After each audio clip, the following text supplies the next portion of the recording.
கிறிஸ்துவுக்குள் எனக்கு பிரியமானவர்களே, இந்த இலந்து காலங்களிலே இன்றைய நாளுக்குரிய தியானத்திற்கு கொடுக்கப்பட்டுள்ள தலைப்பு ஆண்டவரின் தீர்ப்பு. ஏசாயா 66 அதிகாரம் 1 முதல் 12 வசனங்கள் முடிய. இதில் முதலாவது வசனம் சொல்லுகின்றது, ஆண்டவர் என்ன சொல்லுகின்றார்? விண்ணகம் என் அரியணை, மண்ணகம் என் கால்மனை. வானம் எனக்கு சிங்காசனம். சிங்காசனம் என்றால் தேவன் அரசாட்சி செய்கின்ற இடம். பூமி என் பாதப்படி.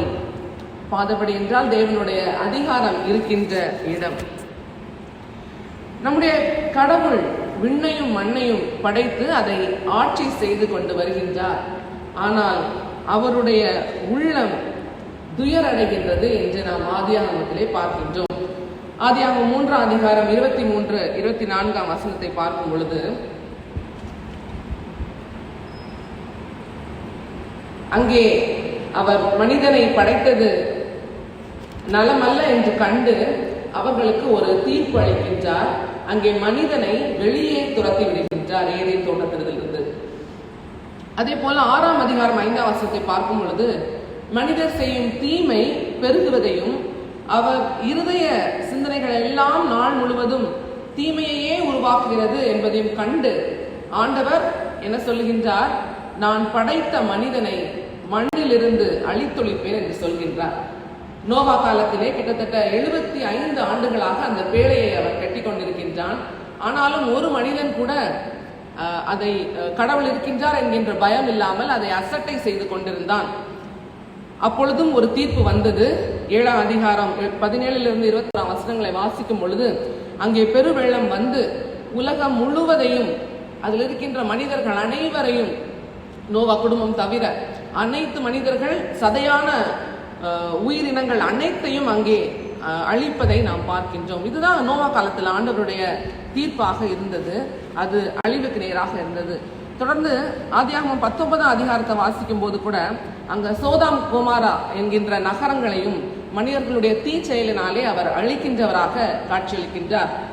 தொடர்ந்து யாத்ராகமம் 7 அதிகாரத்தை வாசிக்கும் பொழுது அங்கு எகிப்தியர்களை 10 வாதைகளினால் மிகவும் தண்டிக்கிறவராக இருக்கின்றார். மோசே மூலமாக அவர் கொடுத்த கட்டளையில் கூட 20 அதிகாரம் 7 வசனத்திலே அவர் சொல்லுகின்றார், தம் பெயரை வீணாக பயன்படுத்துபவரை ஆண்டவர் தண்டியாது விடார் என்று தண்டனை தீர்ப்புக்குள்ளாக அவர்கள் மக்களை நடத்துகின்றார். 2 ராஜாக்கள் 24 அதிகாரத்தை வாசிக்கும் பொழுது கூட அங்கு சிலை வழிபாடில் ஈடுபடுகின்ற பல மக்களை, அவர்கள் யூதர்களை குறிப்பாக பாபிலோனியர்களிடம் அடிமைகளாக ஆக்கும்படியாக ஒரு தீர்ப்பு அளிக்கின்றார். பொதுவாக இதுதான் நீதியோட யதார்த்தம், த ரியாலிட்டி ஆஃப் ஜஸ்டிஸ் அப்படின்னு சொன்னோம்னா, அது ப்ராவர்ப்ஸ் 10 அதிகாரம் 16 வசனம் என்ன சொல்லுது அப்படின்னா, நீதிமான்களின் பிரயாசம் ஜீவன், துன்மார்க்கனுடைய விளைவு பாவம், அது அழிவுக்குள்ளாக வழி நடத்தும் என்பது. எதற்காக இத்தனை தண்டனைகளை கொடுக்கின்றார் என்று பார்க்கும் பொழுது, இப்படிப்பட்டதான தீர்ப்பு கீழ்ப்படியாமையினாலே வருகின்றதாக இருக்கின்றது. இந்த வேத பகுதியிலே 66 அதிகாரத்திலே கடவுள் என்ன சொல்கின்றார் என்று பார்க்கும் பொழுது, இங்கே 66 அதிகாரம் 3 வசனத்திலே முதலாவதாக, அவர்கள் தங்கள் வழிகளையே தெரிந்துள்ளனர், தங்கள் அருவருப்புகள் மீது அவர்கள் உள்ளம் மகிழ்கின்றது என்று. எதற்காக அவர் தீர்ப்பளிக்க முன் வருகின்றார் என்று பார்க்கும் பொழுது, தங்கள் வழிகளையே தெரிந்து கொள்கின்றனர். ஆண்டவருடைய வழியை அவர்கள் தெரிந்து கொள்ளாமல் தங்களுடைய அருவருப்புகளிலே இருக்கின்றார்கள் என்று இந்த மக்கள் மீது கடவுள் சொல்லுகின்றார். எவ்வாறாக இருக்கின்றார்கள் என்று பார்க்கும் பொழுது, அந்த 3 வசனத்திலே சொல்லப்படுகின்றது, அவர்கள் கோயிலுடைய வழிபாட்டு முறைகளை கடவுள் கற்பித்த வண்ணம் செய்யாமல் தங்களுடைய வழிமுறைகளையே அங்கே செய்து வந்தார்கள் என்று சொல்லப்படுகின்றது.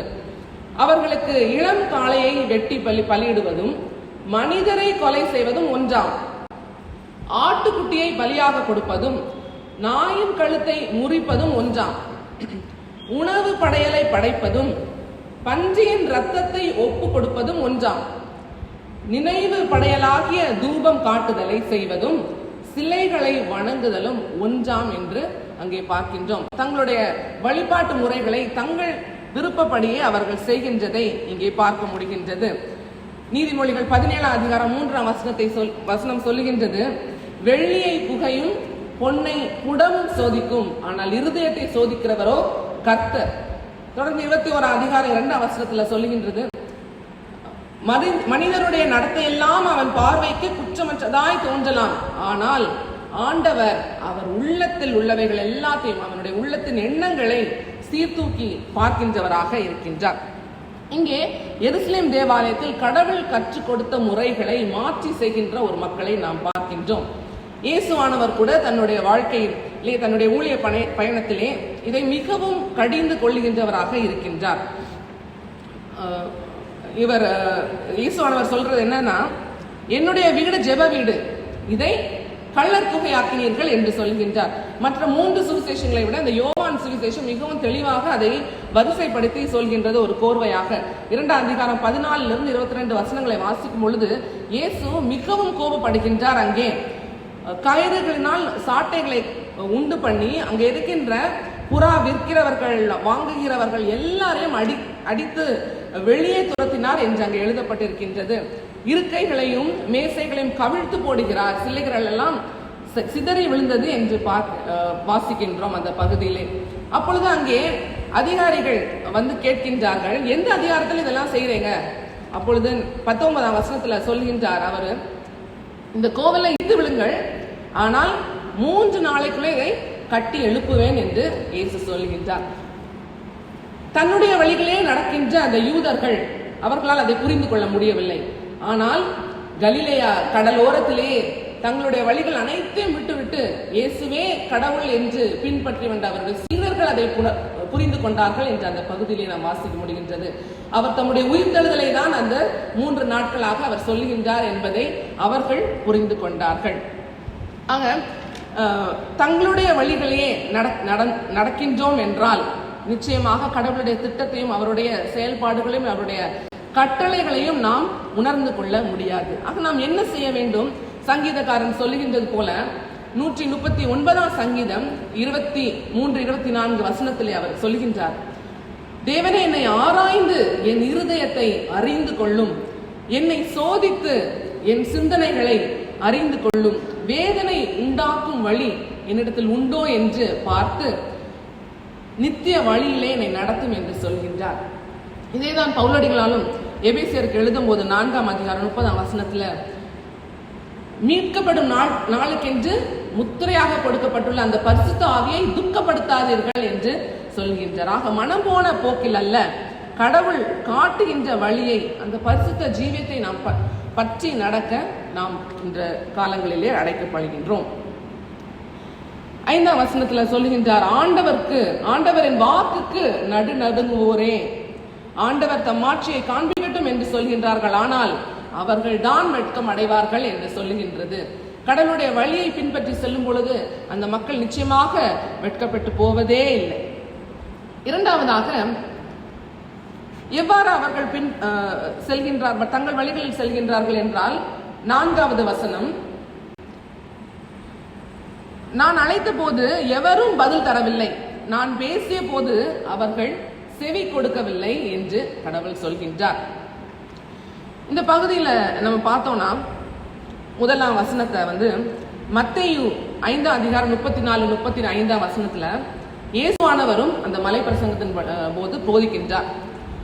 என்ன சொல்கின்றார்? நீர் விண்ணகமும் கடவுளுடையது, மண்ணகமும் கடவுளுடையது, எதன் மேலும் ஆணை செய்யாதிருங்கள் என்று கற்றுக் கொடுக்கின்றார்.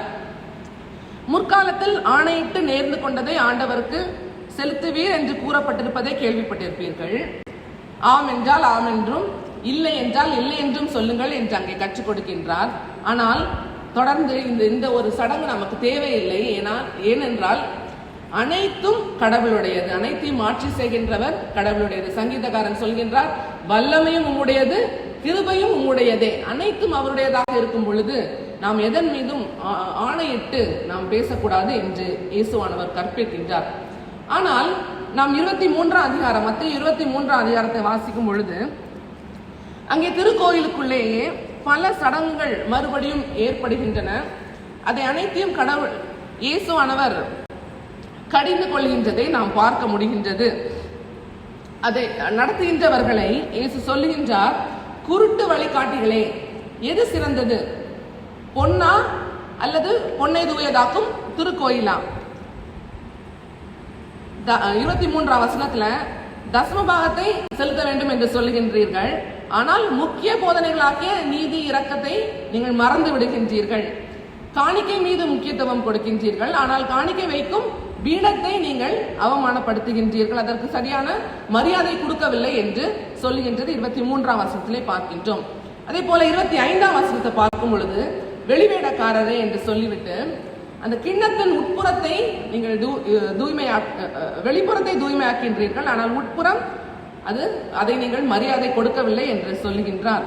அதனால் அவர்கள் என்னவென்று சொல்லுகின்றார், வெள்ளை அடிக்கப்பட்ட கல்லறை சுவர்களே என்று சொல்கின்றார். நம்முடைய வாழ்க்கையில கூட வெளியரங்கமான வாழ்க்கையிலே பார்வையிலே பிறர் பார்க்கும் பொழுது நாம் பர்ஃபெக்டா இருக்கணும், நம்ம நல்லா செய்யணும், நேர்மையாக இருக்க வேண்டும், பிறருக்கு நன்மை செய்ய வேண்டும் என்றெல்லாம் நாம் செய்கின்றோம். ஆனால் உள்ளார்ந்த வாழ்க்கையிலே நாம் எவ்வாறு இருக்கின்றோம் என்பதை பல வேளைகளில் நாம் சிந்திப்பதில்லை. வேலை செய்கிற இடமாக இருந்தாலும் சரி, எங்க போனாலுமே சரி, மனசுக்குள்ள எழும்புகின்ற அந்த ஒரு சிறு எண்ணம் தான், கடவுள் முன்னாதாக நாம் தூயவர்களாக இருக்கின்றோமா, கடவுளுக்கு உகந்தவர்களாக இருக்கின்றோமா என்பதை நிர்ணயிக்கின்றது. ஆக வெளியரங்கமாக தோன்றுகின்ற காரியங்கள் அல்ல, உள்ளரங்கமாக இருக்கின்றவைகளையே இயேசுவானவர் பார்க்கின்றார் என்பதை இங்கே அவர் அழுத்தம் கொடுக்கின்றதை பார்க்க முடிகின்றது. தொடர்ந்து 28ஆம் வசனத்துல தான் அவர் சொல்கின்றார், அவ்வாறே நீங்களும் வெளியே மக்களுக்கு நேர்மையாளராய் தோற்றம் அளிக்கிறீர்கள், ஆனால் உள்ளேயோ போலித்தனமும் நெறிகேடும் நிறைந்தவர்களாய் இருக்கின்றீர்கள் என்று சொல்கின்றதை பார்க்கின்றோம். பொய்யாக கைது செய்யப்பட்ட ஸ்தேவான் கூட அப்போஸ்தலருடைய நலமடிகள் 7ஆம் அதிகாரம் 49-50ஆம் வசனத்தில் கூட இதை தான் சொல்கின்றார். கடவுள் வானம் அவருடைய சிங்காசனம், பூமி அவருடைய பாதப்படி என்று அங்கே சொல்லுகின்றதை நாம் பார்க்கின்றோம். ஆனால் இந்த 2ஆம் வசனத்திலே சொல்லப்படுவது போல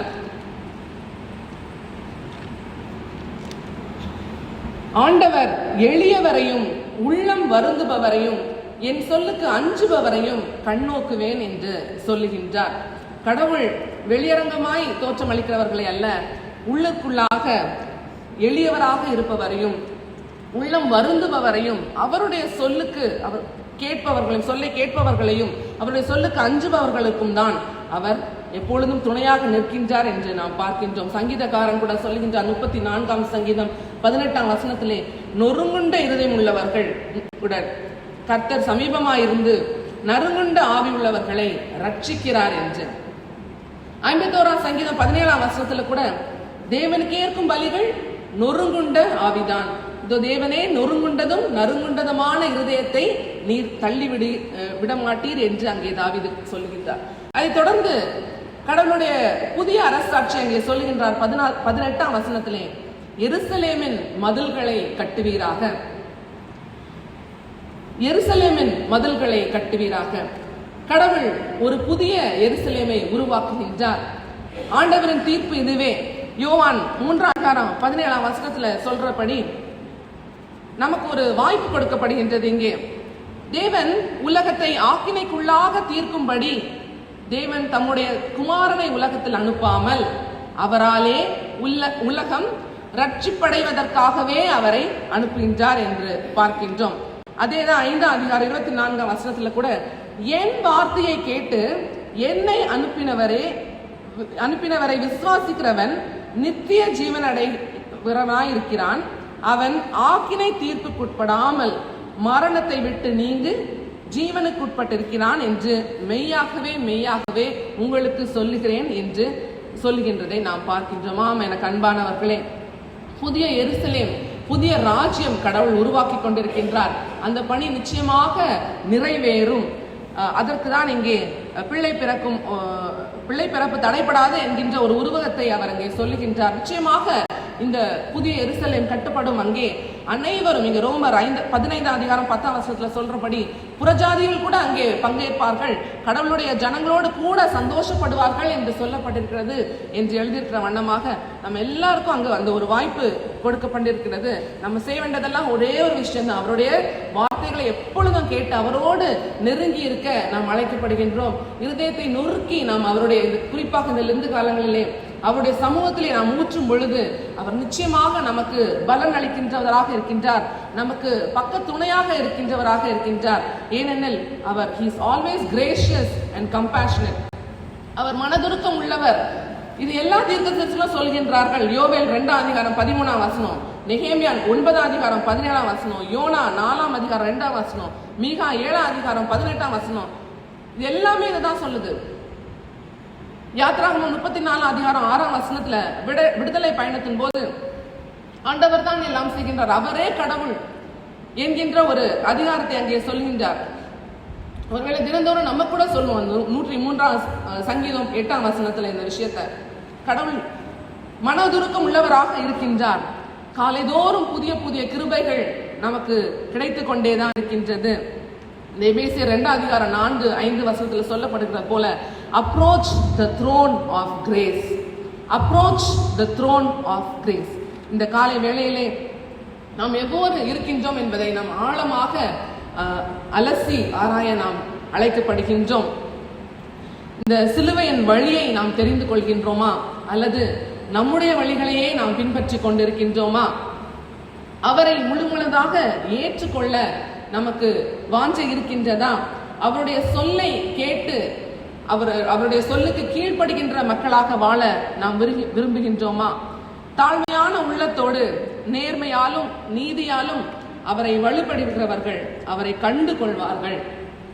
அவருக்குரியவர்களாக இருந்து மகிழ்ச்சியோடு அவருடைய ஆற்றலையும் பேரன்பையும் காண்பார்கள். கடவுள் தாமே நம்மோடு இருப்பாராக. ஆமென்.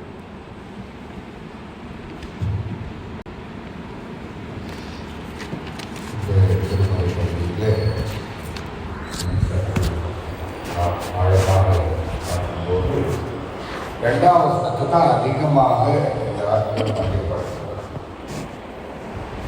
குறிப்பாக தாழ்மையோடு ஆவின் ஒருவொன்று என் வசனத்துக்கு நடுகிறவனையே நோக்கிப்பார். இதோடு சங்கீதத்தை 34 சங்கீதம் 18 51 சங்கீதம் 17 பார்க்கும்போது 51-17 நம்ம அடிக்கடி சொல்லுவோம். ஆண்டவர் நொறுமுண்டு இருதயத்தை என்ன பண்ணதில்லை, புறக்கணியாக நறுமுண்டு நொறுமுண்டு இருதயத்தை அவர் புறக்கணிப்பதில்லை. ஆனால் அது 34 சங்கீதத்தில் ஒரு அஷூரன்ஸ் கொடுத்து நொறுமுண்டு இருதயத்தை விடுவதற்கு கடவுள் சமீபமாக இருக்கிறார். ஆகினாலே கடவுளை நோக்கி பார்க்கிறவர்கள் தாழ்மையோடு நோக்கி பார்க்கிறவர்கள். அப்படி நோக்கி பார்க்கும்போது ஏற்படுகிற ஒரு அஷூரன்ஸை தான் 12ஆம் அதிகாரத்தில் 12 வசனத்தில் இந்த பகுதியில் 2 விதமான உண்மைகளை அவர் சொல்லுகிறார். என்னன்னா, நீங்கள் சுமக்கப்படுவீர்கள், தாளாட்டப்படுவீர்கள். நீங்கள் சுமக்கப்படுவீர்கள், தாளாட்டப்படுவீர்கள். சுமக்கப்படுவீர்கள் என்பது எப்படிப்பட்ட பாரமாக இருந்தாலும் கடவுளாலே நாம் தாங்கப்படுகிறோம்.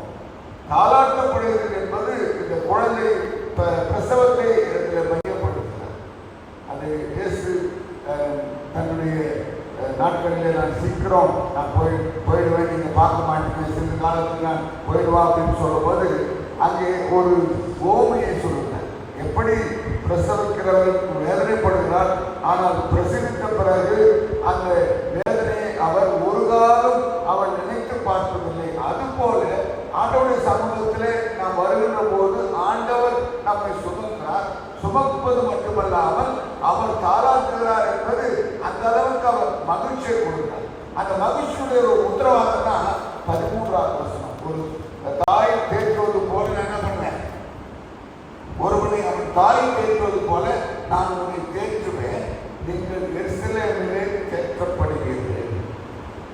அப்ப எருசலேம் என்பது ஒரு மகிழ்ச்சியான பாதுகாப்பான எப்பொழுதும் அவர்களுக்கு நிலையான ஒரு ஆசீர்வாதமான இடம்.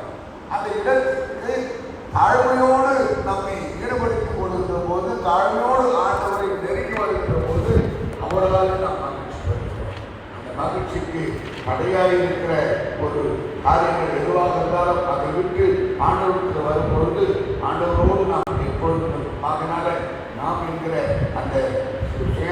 பாராமல் நான் இருக்கிற சுயநலம் இல்லாமல் நான் இருக்கிற அந்த யூனிக்னஸோடு ஆண்டவரை நோக்கி பார்க்கும்போது ஆண்டவர் நம்மை ஆசீர்வதிக்கிறார். அந்த சிந்தையோடு மூன்றாவது பாடலை நாம் பார்ப்போம். பிறர் வாழ வேண்டும், பிறர் வாழ வேண்டுமெனில் நான் சாக வேண்டும், நான் சாக வேண்டுமெனில் அவர் வாழ வேண்டும், எனிலே சுகினம் வாழ வேண்டும், எனிலே சுகினம் வாழ வேண்டும்.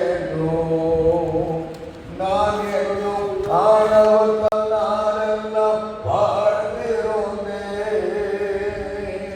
பிறர் வாழ்வை எண்ணாமல் பாதையிலே மயங்கினேன். நான் என்னும் ஆணவத்தால் நானெல்லாம் வாழ்ந்திருந்தேன், பிறர் வாழ்வை எண்ணாமல் பாதையிலே மயங்கினேன். இங்கே என்னை அர்ப்பணம் செய்திடுவேன், இங்கே என்னை அர்ப்பணம் செய்திடுவேன். வாழ வேண்டுமெனில் நான் சாக வேண்டும், நான் சாக வேண்டுமெனில் அவர் வாழ வேண்டும், எனிலே சுதினம் வாழ வேண்டும், எனிலே சுதினம் வாழ வேண்டும். உலகுக்காய் நான் வாழ ஒரு மனது துணிக்கையிலே,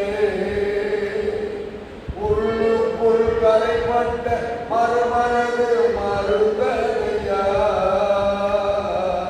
உலகுக்காய் நான் வாழ ஒரு மனது துணிக்கையிலே, உள்ளுக்குள் கரைப்பட்ட மறுமனது மறுதலையா. இன்றே என்னை அர்ப்பணம் செய்திடுவேன், இன்றே என்னை அர்ப்பணம் செய்திடுவேன்.